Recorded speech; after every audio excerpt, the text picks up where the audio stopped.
हरे कृष्णा हरे राम।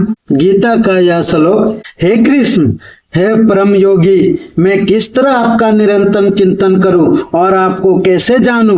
भगवान आपका स्मरण किन किन रूपों में किया जाए? यहाँ श्री कृष्ण भगवान और अर्जुन श्री कृष्ण भगवान से पूछते हैं कि आपको किन तरह मैं पूजूं और किन तरह आपके नामों का स्मरण करूं। जैसे कि पिछले अध्याय में कहा जा चुका है, भगवान अपनी योग माया से उच्छित रहते हैं, केवल शरणागत भक्त जन ही उन्हें देख सकते हैं। अब अर्जुन को विश्वास हो चुका है कि उसके मित्र कृष्ण भगवान है, किंतु वह उस समय विधि को जानना चाहता है जिसके द्वारा सौ साधारण लोग भी उन्हें सर्वव्यापी रूप से समझ सके।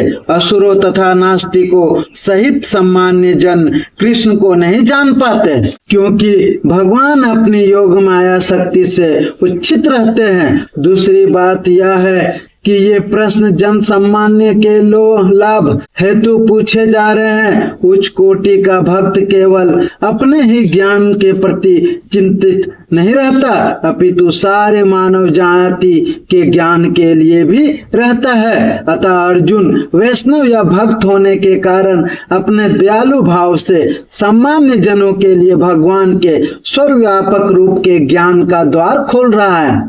वह कृष्ण के जानबूझकर कहकर संबोधित करता है, क्योंकि वे योग माया शक्ति के स्वामी हैं, जिसके कारण वे सामान्य जन के लिए अप्रकट या प्रकट होते हैं।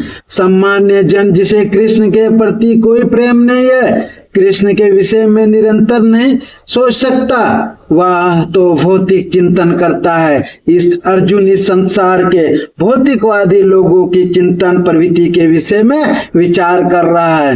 भौतिक प्रकृति के लिए प्रयुक्त है भाव का अर्थ भौतिक वस्तु। चूंकि भौतिकवादी लोग कृष्ण के आध्यात्मिक स्वरूप को नहीं समझ सकते, अतः उन्हें भौतिक वस्तुओं पर चित्त एकाग्र करने की तथा या देखने का प्रयास करने की सलाह दी जाती है कि कृष्ण भौतिक रूप में किस प्रकार प्रकट होते हैं। श्री कृष्ण भगवान समझाते हैं कि उनको समझना इनका इतना आसान नहीं है। उनको समझने के लिए उनके गुण रूप समझना पड़ता है, तभी हम कृष्ण भगवान को समझ पाते हैं। हरे कृष्णा हरे राम।